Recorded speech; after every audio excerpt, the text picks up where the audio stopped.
어렸을 때 예배 중에 이제 목사님께서 말씀하시는 설교하시는 내용 중에 기도 응답에 대하여서 말씀하시면서 이제 한 비유를 들었던 것이 기억이 납니다.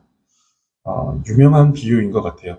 신호등에 빗대어서 이제 기도 응답에 대해서 설명하시는 건데, 파란 불의 응답은 기도한 것에 대해서 속히 응답하시는 것을 말하고, 노란 불의 응답은 하나님께서 기다리라 라고 하는 어떤 응답을 주신다는 것이고, 빨간 불의 응답은 안 된다 라고 하시는 이런 응답이다. 그래서 이제 이렇게 파란 불, 노란 불, 빨간 불의 어떤 그런 응답을 주신다 라고 말씀하시는 것입니다. 어느 정도 이제 공감대가 생기는 그런 비유입니다. 그런데 기도와 응답에 대한 내용이 기도하는 사람을 중심으로 하는 사람 편에서의 이해로 보여집니다. 하나님께서 빨리 응답하신다. 기다리라고 하신다. 응답하지 않으신다. 사람 편에서 하는 이해로 보여집니다. 우리의 기도와 응답은 하나님 편에서 하나님께서 이루시는 하나님의 일이기에 그 이해 역시 하나님 편에서 이루어져야 바르게 이해할 수 있습니다. 기도는 우리의 욕구와 욕망을 실현하기 위한 수단이 아닙니다. 무엇을 구했더니 이루어 주시더라. 무엇을 구했더니 응답이 더디더라. 무엇을 구했더니 응답이 안 되더라. 이런 응답의 형태보다 중요한 것이 무엇을 구했느냐라는 것입니다. 기도는 응답의 횟수, 그리고 응답의 모양, 어떻게 응답하시느냐, 그리고 얼마나 많이 응답하셨느냐라는 것이 중요한 것이 아니라 무엇을 구하고 있느냐, 그 사람이 지금 무엇을 구하고 있느냐라는 것이 중요합니다. 왜냐하면 기도의 가장 궁극적인 응답, 기도를 통해서 응답받아야 하는데, 그것이 이제 내가 하나님께 구하는 무언가가 내가 기도한 대로 이루어지는 것이 응답의 궁극적인 목적이 아니라, 기도의 궁극적인 응답은 기도자의 변화에 있기 때문에 그렇습니다. 기도자가 변해지는 것, 변화여지는 것, 이것이 기도의 궁극적인 응답입니다. 그렇기 때문에 그 기도자가 변하게 됐을 때 그 기도자가 구하는 내용이 달라진다라는 거예요. 그래서 어떤 응답을 우리가 얼마나 많이 받고 어떤 형태로 받았느냐라는 것이 중요한 게 아니라, 지금 그 기도하는 사람이 어떻게 변화되어 무엇을 구하고 있느냐라는 것이 훨씬 중요하고, 또 이것이 기도의 궁극적인 응답이라는 거예요. 우리가 기도했을 때 하나님 앞에서 받게 되는 응답은 기도자의 변화라는 것이죠. 무엇을 품고 무엇을 기도하느냐라는 것이 기도의 궁극적인 목적이자 응답이 됩니다. 그럼 무엇을 품고 무엇을 구해야 할까요? 그리고 하나님께서 응답하시는 것에 대하여서 우리는 어떤 자세를 취해야 할까요? 오늘 본문을 보면 아주 짧은 기도가 나오고 그에 대하여 응답하시는 예수님의 모습이 나타납니다. 본문 1절은 어떤 병자가 있으니 라고 이렇게 시작을 합니다. 그리고 이 병으로 한 사람이 죽게 됩니다. 목숨을 위협하는 심각한 병이었던 것이죠. 그리고 그 심각한 병에 걸린 사람은 나사로였습니다. 요한복음은 나사로를 소개하는데 두 사람을 거론합니다.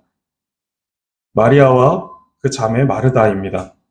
그리고 나사로는 그 두 자매의 오빠였습니다. 5절을 보시면 이 남매들이 예수님과 특별한 관계에 있었음을 알려주는데, 예수님께서 본래 마르다와 그 동생과 나사로를 사랑하시더니 라고 말씀하고 있습니다. 예수님께서 마리아, 마르다, 나사로 이 남매를 특별히 사랑하셨다라는 것을 알려주고 있는 것입니다. 이들에 대해서 성경이 충분한 정보를 우리에게 알려주고 있지는 않지만, 2절을 보시면 마리아는 향유를 주께 붓고 머리털로 주의 발을 닦았다라고 말합니다. 이것이 이제 12장 7절에 12장 1절부터 7절 말씀에 보면은 이 내용을 이제 담고 있는데, 7절을 보시면 마리아는 이 일을 통해서 예수님의 죽으심을 준비한 것입니다. 그만큼 마리아는 경건한 사람이었고 예수님을 메시아로서, 구원자로서 믿는 그 참된 믿음을 가지고 있었던 사람이었습니다. 그리고 마르다 역시 그렇게 예수님을 잘 섬기고 경건한 사람이었다라는 것을 우리가 추측해 볼 수 있는 것이 예수님께서 예루살렘에 방문하실 때 예루살렘에서 멀리 있지 않은 단 몇 킬로 떨어져 있는 충분히 걸어서 이동할 수 있을 법한 거리에 베단이라는 마을이 있었는데 예수님은 예루살렘에 가실 때는 늘 이 베단이로 오셔서 이곳에서 이제 쉬시고 머무셨다 가셨는데 그때 이제 베다니라는 그 마을에 들어가시면 예수님은 항상 이 마리아, 마르다, 나사로 이 남매의 집에 가서 이렇게 쉬셨고 거기에 머무셨었습니다. 그때마다 마르다는 예수님을 아주 잘 섬기던 그런 사람으로서 우리에게 소개되고 있습니다. 이렇게 마리아와 마르다 이 두 사람 모두 다 예수님을 잘 섬겼고 경건한 어떤 신앙을 가지고 있었던 사람이었음을 추측해 보게 됩니다. 나사로에 대해서는 특별한 내용은 없지만 예수님은 5절에 나타나듯이 이 남매들을 사랑하셨습니다. 나사로 역시 예수님께 그렇게 사랑을 받았다라는 것이죠. 그런데 그렇게 예수님을 잘 섬기고 잘 믿었으며 또 예수님께 그렇게 사랑받던 남매 가운데 나사로가 목숨의 위협을 받는 아주 심각한 병에 걸린 것입니다. 이에 마르다와 마리아는 예수님께 사람을 보내어 이 소식을 전합니다. 나사로가 심각한 병에 걸렸다라는 것을 알리는 것이죠. 3절을 보시면 이에 누이들이 예수께 사람을 보내어 이르되 주여 보시옵소서 사랑하시는 자가 병들었나이다 라고 이렇게 소식을 전합니다. 이것은 예수님을 구주로 믿고 있었던 마리아와 마르다 이 두 자매의 기도입니다. 예수님을 향하여서 이것들을 알리는 것이죠. 지금 병들었으니 병들었나이다 라고. 그런데 이들의 이 기도는 굉장히 간결합니다. 사랑하시는 자가 병들었나이다 라고 말하고 끝입니다. 여기까지가 이들의 기도입니다. 오빠가 병들어 죽게 되었는 이 상황에서 예수님께 전한 소식, 전한 기도는 사랑하시는 자가 병들었나이다 라고 하는 것이 끝입니다. 서둘러 와서 오라버니를 고쳐주세요. 예수님 빨리 오셔야 됩니다. 라고 말씀하지 않았고 어떤 신하처럼 예수님 말씀만 하시옵소서 주께서 거기서 말씀하시면 여기 있는 내 오라버니가 낫겠습니다. 라고 이렇게 구하지도 않았습니다. 그저 사랑하시는 자가 병들었나이다 라고 말했을 뿐입니다. 이 기도는 모든 것을 주의 뜻대로 응답하실 것을 믿는 가운데 드리는 기도입니다. 마음속에 이렇게 해주시기를 바라는 생각이 있고 또 어떻게 응답해 주시기를 구하는 마음이 있지만 자신의 생각이 있고 또 자신의 어떤 판단이 있는데 그 모든 것들을 다 내려놓고 그 모든 것들이 절제된 상태에서 짧은 한마디의 기도를 하는 것입니다. 사랑하시는 자가 병들었나이다. 주께서 주의 뜻대로 주의 방법을 가지고 주의 목적에 합당하게 응답하여 주시옵소서라고 하는 기도가 이제 함축되어 있는 것이겠죠. 기도는 짧아야 한다라는 것을 말씀드리려고 하는 것이 아닙니다. 우리는 모든 것을 기도할 수 있습니다. 그리고 모든 말을 하나님 앞에 내어놓을 수 있습니다. 근데 우리는 우리의 기도를 살필 필요는 있습니다. 우리가 하는 그 긴 기도 속에 그 기도의 내용이 어떠한가 라는 것을 우리가 살필 필요는 있다는 것입니다. 정말 우리가 마땅히 하나님 앞에 할 기도를 하고 있는지 아니면 불필요한 것들로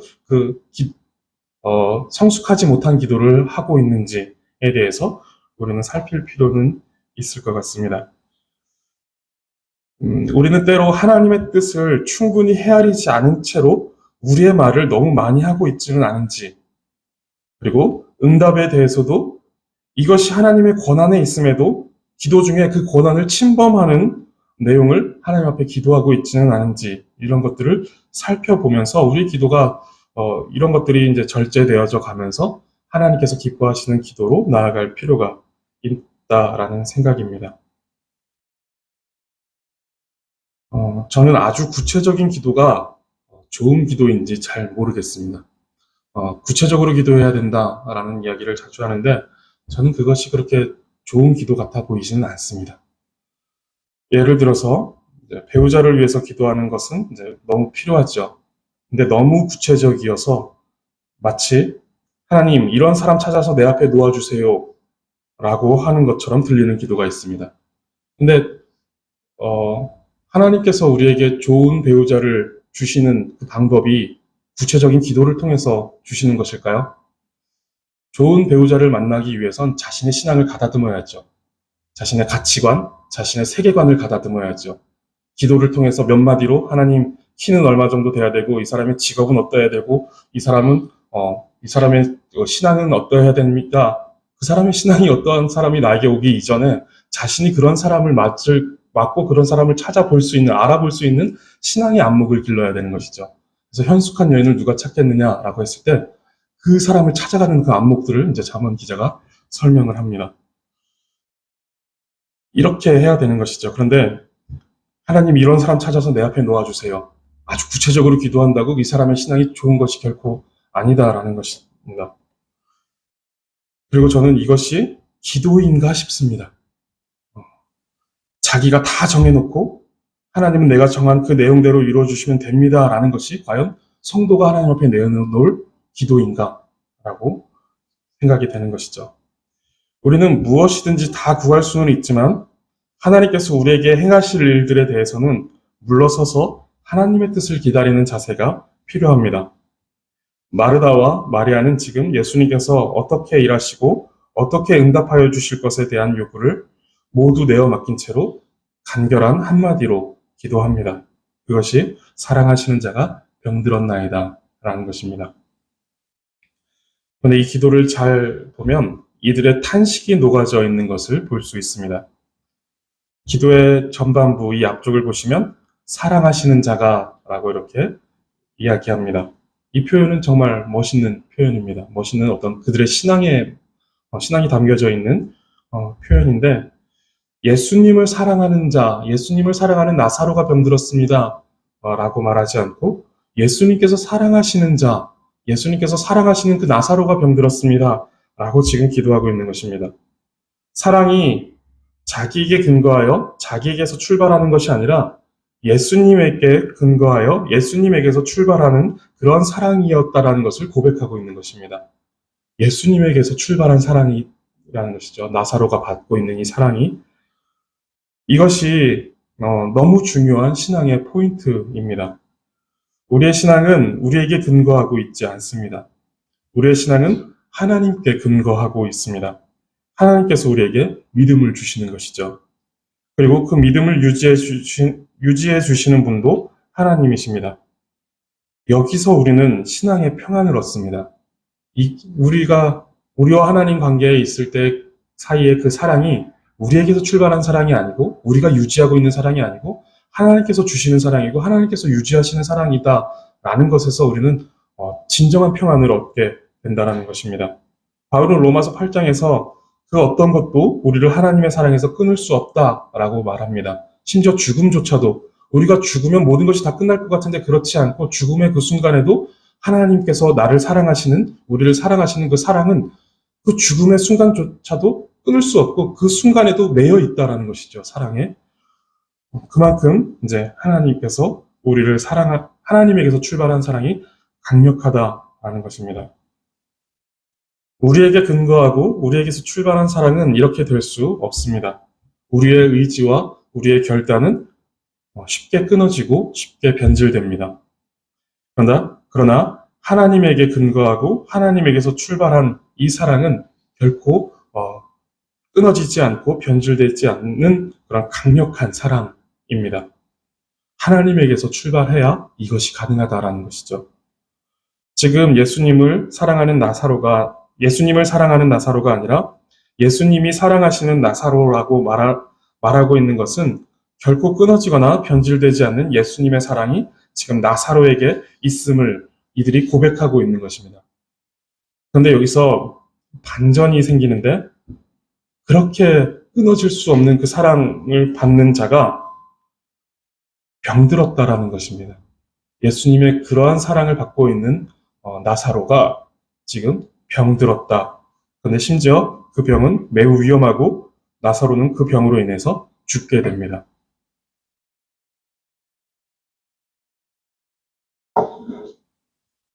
하나님으로부터 출발한 그 강력한 사랑을 받는 나사로인데 그가 병들었다라는 것입니다.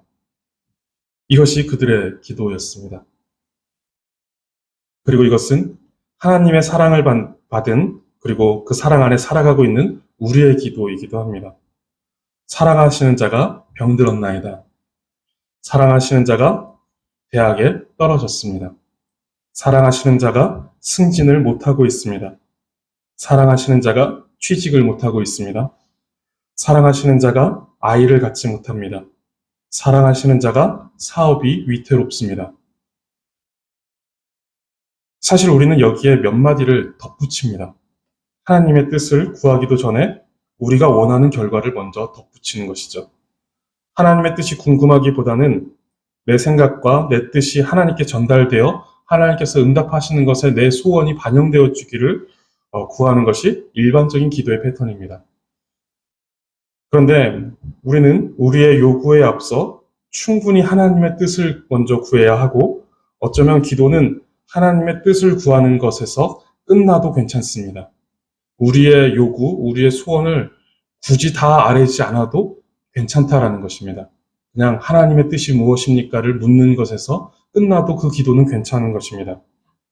기도에 우리의 요구가 충분히 반영되지 않아도 괜찮다는 것입니다. 왜냐하면 우리가 기도하는 것 자체가 이미 모든 은혜와 복을 받은 하나님의 자녀이다라는 것을 설명해 주고 있기 때문에 그렇습니다.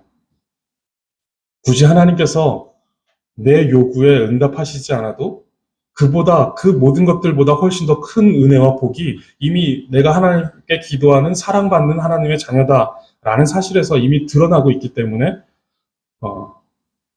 기도의 응답이 우리에게 어떻게 주어지지 않아도 우리의 요구가 충분히 하나님 앞에 전달되어져서 그것이 반영되지 않더라도 괜찮다라는 것입니다.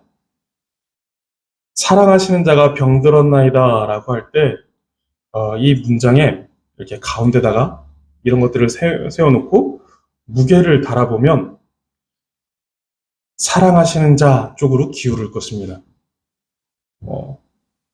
병들었다는 이 상황과 하나님이 사랑하신다라는 이 상황 속에 무엇이 더 무게가 있느냐라고 할 때 병들었다라는 것은 크게 무게가 있지 않고 사랑하시는 자 쪽에 하나님께서 훨씬 더 큰 무게를 두고 계시다라는 것입니다. 그러니까 굳이 이렇게 무게를 달아보면 사랑하시는 자 쪽으로 기울 것이다 라는 것이죠. 풀어보면 이렇습니다. 병들었습니다 하나님. 그런데 괜찮습니다. 하나님께서 사랑하십니다. 사업이 어렵습니다. 그런데 괜찮습니다. 하나님께서 사랑하십니다. 안 좋은 일들이 겹쳐서 마음이 너무 힘듭니다. 그런데 괜찮습니다. 하나님께서 사랑하십니다. 라는 것이죠. 스펄전 목사님이 이런 말씀을 했습니다. 너무 힘들고 어려운 일을 만났을 때 하나님이라는 깊고 넓은 바다에 잠겨 보십시오. 그리고 광대하신 하나님께 몰두해 보십시오. 그럼 우리의 문제들이 아주 작아 보이게 될 것입니다. 라는 것입니다. 어떤 문제를 만나든지 하나님 앞에 나아가라는 것이죠. 우리를 사랑하시는 그 하나님 앞에 몰두해 보면 그 하나님은 광대하시고 깊고 넓으셔서 그 하나님 앞에 우리가 흠뻑 젖어들고 또 우리가 그 하나님 앞에 뛰어들었을 때 우리가 가지고 있는 모든 문제들은 아무것도 아닌 것처럼 보이게 된다라는 것입니다. 이 세상에서 벌어지는 그 어떤 일들도 하나님 앞에서는 아무것도 아닌 일들로 보여지게 된다라는 것입니다. 우리는 우리에게 늘 초점이 맞춰져서 기도하다 보니까 문제와 상황에 집중하여 기도하게 됩니다. 그래서 병들었다라는 것에 우리가 집중하여 기도하게 되는 것이죠. 그런데 그 기도는 초점이 잘못되어서 많은 말을 가지고 기도해도 사실 궁극적인 응답을 받지 못합니다. 병들었나이다 무슨 병든 것에 대해서 고쳐달라고 아무리 기도해서 그 병이 고쳐진다고 해서 그것이 궁극적인 응답이 된 것이다라고 볼 수 없다라는 것이죠. 처음에 설명드렸듯이 어떤 우리의 요구가 하나님 앞에 받아들여져서 하나님께서 그것을 고쳐주셨다, 그것에 응답하여 주셨다라는 것이 기도의 궁극적인 응답이 아니라 그 기도를 하고 있는 자가 변화되는 것이 궁극적인 응답이 되기 때문에 그렇습니다. 우리는 기도의 초점을 우리에게서 하나님께로 옮겨야 합니다. 그리고 하나님이라는 깊고 넓은 바다에 우리의 영혼이 잠기도록 하는 그런 기도를 우리는 해야 하고 우주를 창조하시고 다스리시는 그 광대하신 하나님 앞에 설 수 있어야 합니다. 그리고 이것이 우리의 기도가 나아가야 하는 궁극의 목적이자 응답이 되어야 합니다. 마르다와 마리아의 요청을 들으신 예수님은 6절에 보시면 즉각적으로 반응하지 않으십니다. 예수님은 그 기도를 들으신 후 예수님께서 그 계시던 곳에서 이틀을 더 머무십니다. 이러한 예수님의 태도는 5절과 비교해서 보시면 5절에서는 예수님께서 이들을 사랑하시더니 라고 이렇게 말씀하셨으면서 6절에 가서는 예수님께서 그가 병들었다는 소식을 들으셨는데 예수님은 움직이지 않으십니다. 즉각적으로 움직이지 않으시고 이틀이나 더 머물러 계십니다.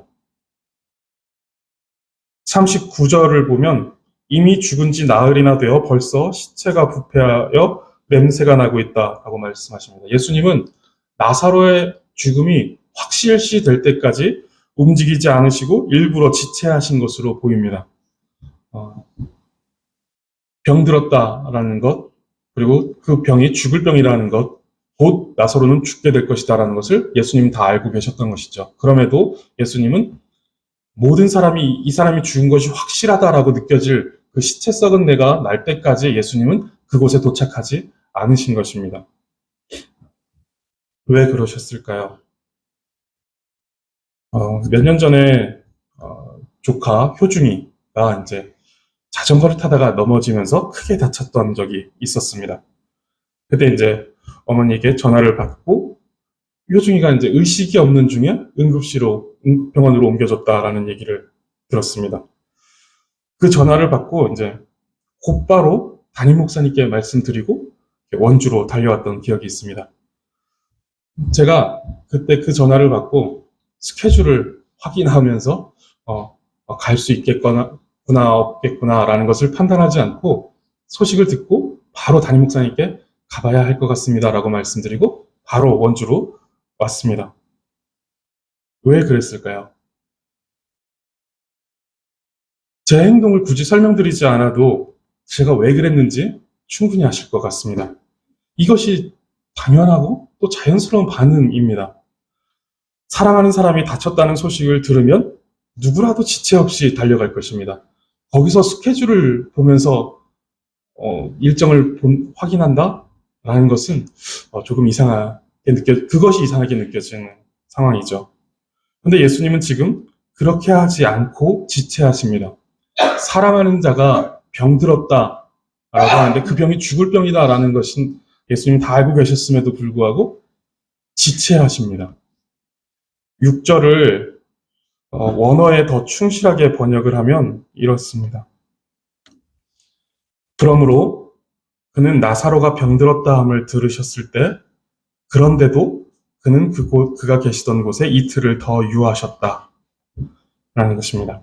그러므로와 그런데도 라는 이 접속사가 우리말에는 이제 생략이 되었는데 원어에는 이 표현들이 있는 이 의미를 가지고 있는 표현들이 있는 것이죠.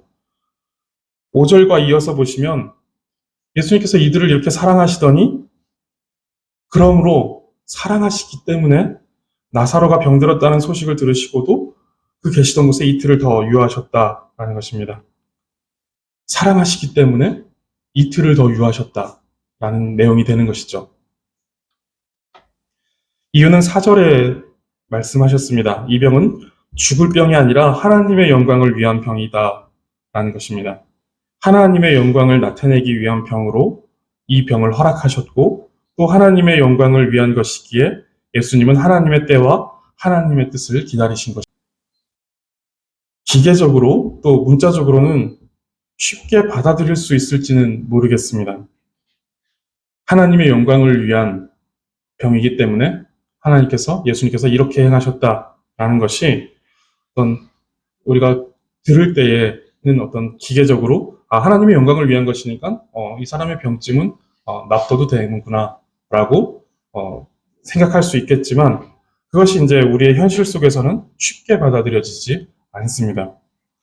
복음서에 보면 예수님께서 저편으로 건너가자라고 하시고 배를 타고 이동하시는 모습이 나옵니다. 그때 예수님은 그 배의 백고물에서 이제 잠을 주무십니다.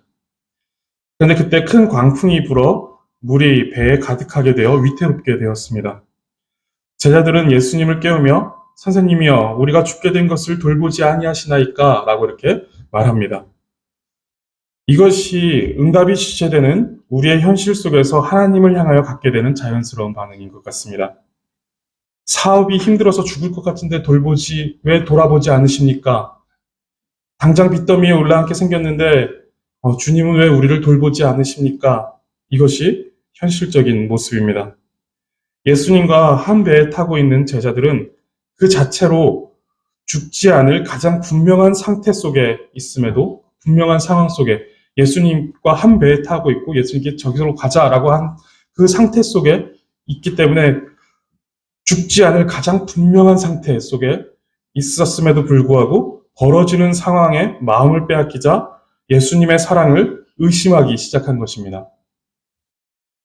저편으로 가자고 해놓고는 이런 상황도 돌보지 않으시고 무책임하게 주무시기만 하면 어쩝니까? 당장 일어나서 뭐라도 해보세요. 라고 이제 말하고 있는 것이죠. 우리는 벌어지는 상황을 통해 하나님의 사랑을 이해하고 해석하려고 해서는 안 됩니다.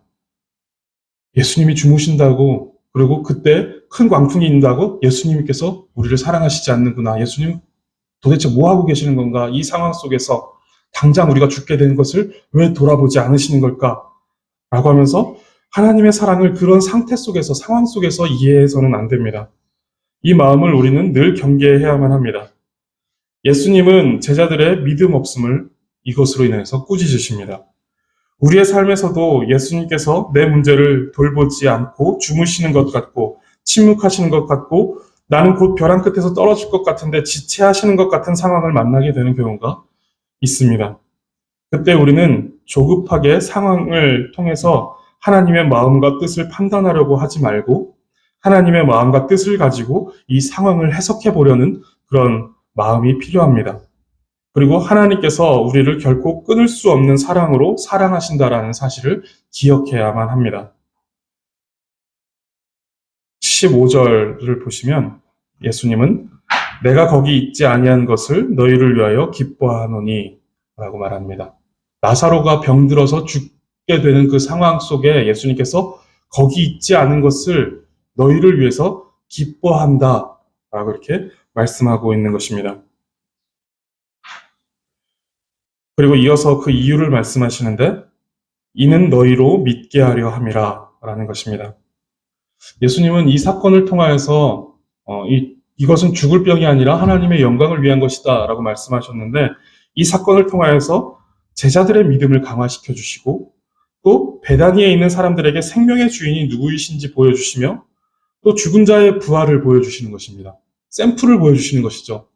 하나님을 믿는 자는 부활할 것이다 라는 것에 대한 생명의 주권이 하나님께 있다 라는 것을 어떤 샘플로 보여주시는 것입니다. 그리고 우리가 이 말씀 중에 이제 정말 우리가 장례식장 같은 곳에서 많이 이제 설교하는 본문이 등장하는데 예수님을 믿는 자는 죽어도 살겠고 살아서 믿는 자는 영원히 죽지 않을 것이다 라는 것에 대한 내용을 여기서 말씀하십니다. 이것을 말씀하시면서 예수님을 믿는 자는 죽어도 살겠고 살아서 믿는 자는 영원히 죽지 않을 것이다 라는 소망을 그곳에 있는 모든 이들에게 주고자 함이었고 제자들의 그 믿음을 강화시켜 주고자 함이었다라는 것입니다.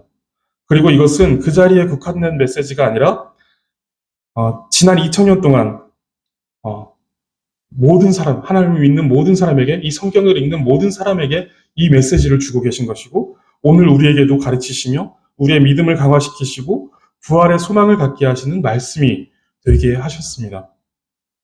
예수님께서 사랑하시는 나사로의 병든 소식을 들으시고도 이틀을 더 유하신 이유가 바로 이것입니다. 이것을 통해서 궁극적으로 하나님께 영광을 돌리시는 것입니다. 나사로의 병은 죽을 병이었습니다. 그래서 나사로는 그 병으로 인해서 죽었습니다. 그런데 다시 살아났습니다. 예수님께서 진단을 잘못하신 것이 아닙니다. 죽을 병이 아니다라고 하셨는데 나사로는 죽었죠. 예수님께서 진단을 잘못하신 것이 아니라 나사로의 병은 죽을 병이지만 죽기 위한 병이 아니라는 것입니다. 병의 목적이 죽음이 아니었다라는 것입니다.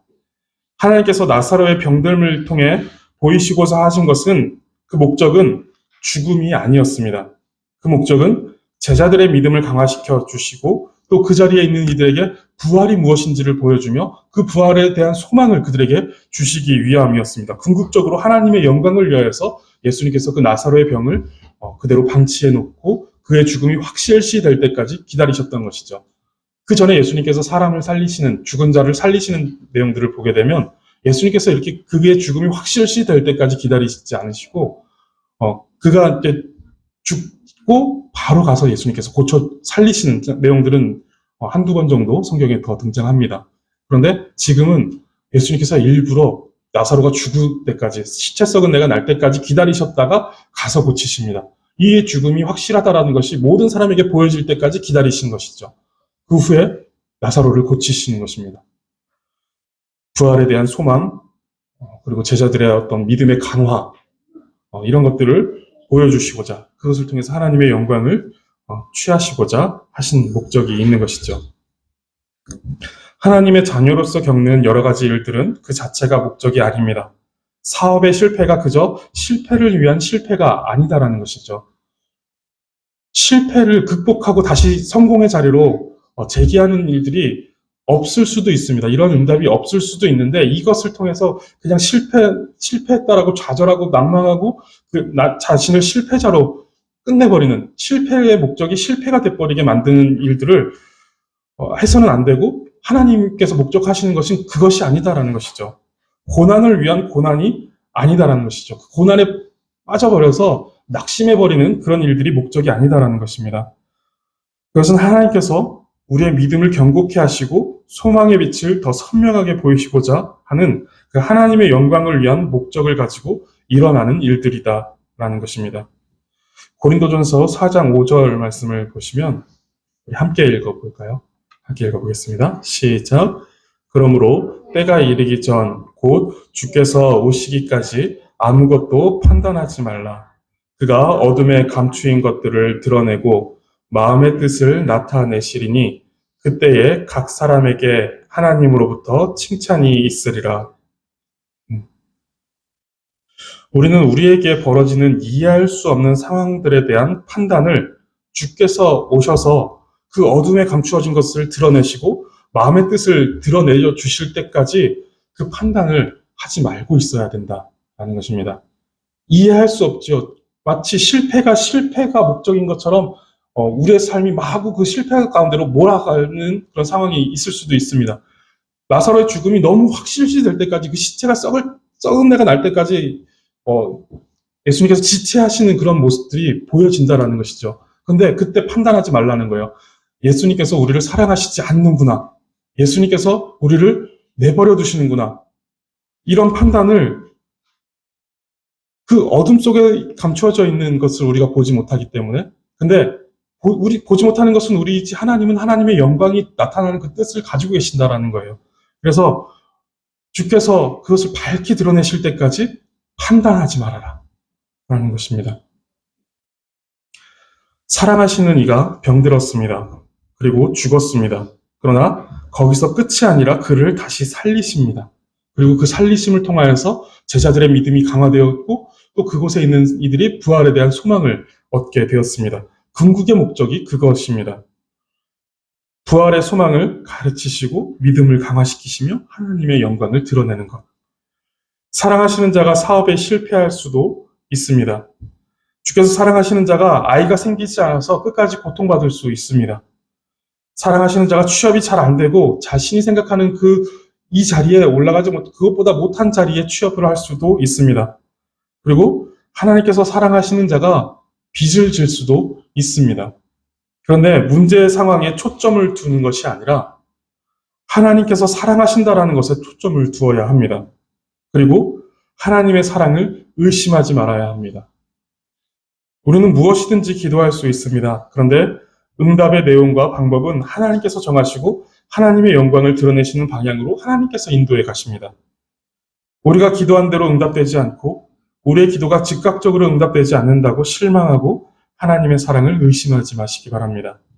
하나님은 우리를 사랑하시기 때문에 우리의 삶을 통해 하나님의 영광을 드러내시고자 사랑하시는 자의 병듦을 보고도 죽음이 확실시 될 때까지 아무 일도 하지 않으시며 지체하셨습니다. 우리의 삶에도 마찬가지의 일들이 벌어질 것이다라는 것이죠. 이것이 나사로에게만 벌어질 일이 아니다라는 겁니다. 다 이해할 수 없는 일들이 우리 속에, 우리 삶에 펼쳐질 것입니다. 그런데 그때 판단하지 마시고 의심하지 마시기 바랍니다.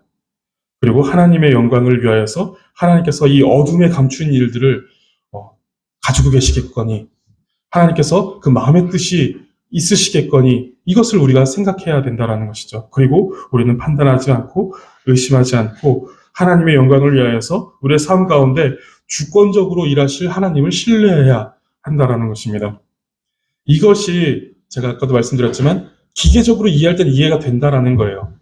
하나님의 영광을 위해서 사람을 이렇게 하나님께서 하실 수 있지, 사람의 삶을 이렇게 사용하실 수 있지 라고 우리가 이제 기계적으로 문자적으로 이해할 수는 있는데 이것이 현실 속에서 되지 않는다라는 건데, 그렇기 때문에 우리는 계속해서 하나님의 말씀을 들어야 합니다. 하나님께서 우리를 사랑하신다. 하나님은 우리를 결국은 하나님의 그 은혜 가운데로 불러주신다. 그것이 비록 이 생애에서, 이 땅에서 하나님의 그 뜻이 우리에게 보여지지 않더라도 우리는 죽어서 하나님의 영광 가운데 들어가서 그 일들을, 그 하나님의 응답을, 하나님의 보호하심을, 사랑하심을 우리는 확실하게 보게 될 것이다 라는 것을 우리는 믿어야 합니다. 무엇이든지 다 기도하시되 응답은 우리가 정하지 마시고 다만 하나님의 영광을 위하여 판단을 멈추시기 바랍니다. 기도의 응답에 대한 판단을 멈추라는 것입니다. 하나님의 사랑을 의심하지 마시기 바랍니다. 그래서 기도하되, 우리가 하나님 앞에 모든 것들을 기도하되 판단과 의심을 멈추고 하나님 앞에 기도하는, 그 사랑을 의심하지 않는 그런 기도자, 하나님의 뜻을 판단하지 않는 기도자가 되어야 할 것입니다. 그런 기도자가 되기 위해서 날마다 훈련하시고 기도를 점검하시는 그런 삶을 살아가시기를 바라겠습니다. 기도하겠습니다. 하나님, 기도라는 은혜의 수단을 허락해 주시니 감사합니다. 우리가 살아가는 삶에 수많은 기도의 제목들이 발생합니다. 이 모든 것들에 대하여 기도하되 하나님의 영광을 위하여 일하시는 그 하나님을 신뢰하게 하여 주옵소서. 우리의 생각과 우리의 뜻대로 응답되지 않아도 판단하거나 하나님의 사랑을 의심하지 않는 그런 믿음을 우리에게 주시고 하나님의 마음을 깊이 헤아리는 그런 기도자가 되게 하여 주시옵소서. 우리의 기도가 거듭되어질수록 우리가 이런 기도자의 모습을 잘 갖춰나가며 하나님께서 기뻐하시는, 또 하나님의 영광을 온전히 추구하는 그런 기도자가 될 수 있도록 인도하여 주옵소서. 감사드리며 예수 그리스도의 이름으로 기도드립니다. 아멘.